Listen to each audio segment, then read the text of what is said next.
So let's talk a little bit about wool pads and the reality of what is happening with paint systems. I've mentioned in earlier videos that paint systems are not just getting more finicky, some cases harder, but pretty much across the board, paint systems are getting really, really thin. So today I want to take and highlight one of my favorite pads for either really, really thin clear coat or real finicky clear coat. So illustration of this is almost all the new imports, Asian imports, pretty thin paint systems in total.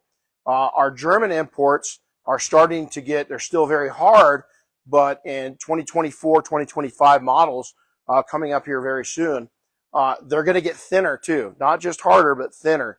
And so you've got to be considerate of that. Now, the reason why, let's talk a little bit before we jump into the Grey Euro-Wool blend from Buff and Shine, is that healthy clear coat is a good thing. We want to preserve clear coat at all costs. And a lot of times people are just mowing through, just going through it, mowing it down, tearing it up, and they don't think about that top layer of clear from the factory. I'm talking OEM paints. That paint has a lot of the protection, a lot of the good stuff in the top 50% of the clear coat that's going to protect that entire paint system from failure. And so when we jump in and we start just ripping at it, is that we can do damage. This is where I love the Buff and Shine Grey Euro-Wool Blend Pad. Now, I've got two. You might ask why. I'm going to hold them up close here. As you can see, this one's got a little bit, you can see a little shine to it. This pad's done about 20, 25 vehicles. And what you're looking at there is a little wear, but you're also looking at embedded clear coat.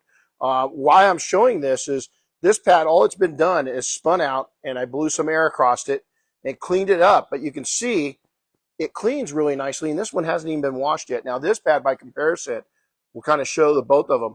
This one's only done a couple cars, and you see it's not worn down quite a bit as much. Now, would I use this, keep using this one? Absolutely, especially on more challenging paints that maybe aren't in the greatest shape.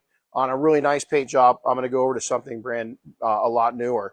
Do you have to use brand new? No, that's what's really nice about the Euro-Wool in today's world with pads, is that they last a lot longer, and you can work on even finicky paint jobs even when the pad's been used 10 or 12 times if you're maintaining it correctly. So now the Grey Euro-Wool blend is cars that we've been using on is a lot of Teslas. We've been using on the Tesla Black, the Porsche paint, Subaru. When you have to get in there and cut it, but you don't want to go too much. You don't want to open it up. GM paint's another one where you want to do a multi-step correction, but you don't necessarily want to take and demise and cut down on the healthy clear coat. So some of the key features I love about this Euro pad is again, you can see it, the thread count, a very thick plush wool blend. And again, this is a wool synthetic blend, so you get the best of all worlds. You get a little bit of cut, you don't get a whole lot of heat on it, so it's not going to go in there and devastate that clear coat. The other thing is again, there's no interface, built-in foam interface on this. What it is going direct to backing plate on the tool that you're utilizing. That's going to create a little more stiffness to it. But since the fiber itself is so soft, you're still going to get a nice cut, but not too much. And that's what I love about it. Now, the other thing is the finish. Is even if you're using an aggressive compound on this pad finishes usually very, very nicely. It's also very long lasting. Again, a couple cars, well over 20 cars. So you're getting your money's worth. You're getting value out of the Buff and Shine pad.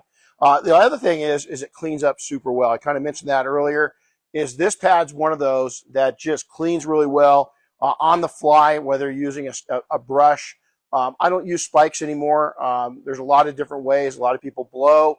My method for cleaning pads is I don't like to blow because I don't want it all over my shop. I don't want it all over me, but most importantly, I don't want it in me. Now, you could set up a vacuum cleaner near you and take and blow that as the vacuum's going, so it's sucking those particles down in. A HEPA vacuum cleaner is going to be best. It's going to take and contain all of those little particles so that you and the people you work with aren't breathing those in. It's really important. So again, highlights, we've been using this pad since the day it came out. Buff and Shine, Justin did a great job of designing this pad.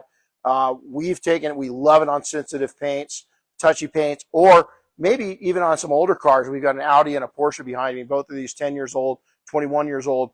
where you don't want to take and compromise that paint. That the owner, it's very important that they keep as much of that paint system intact. This is a great pad for that, and I think you're going to love it. So, hey, take and make comments below. I'll take and come in and answer them as you guys post them up. I sure appreciate you guys tuning in for this series on wool pads.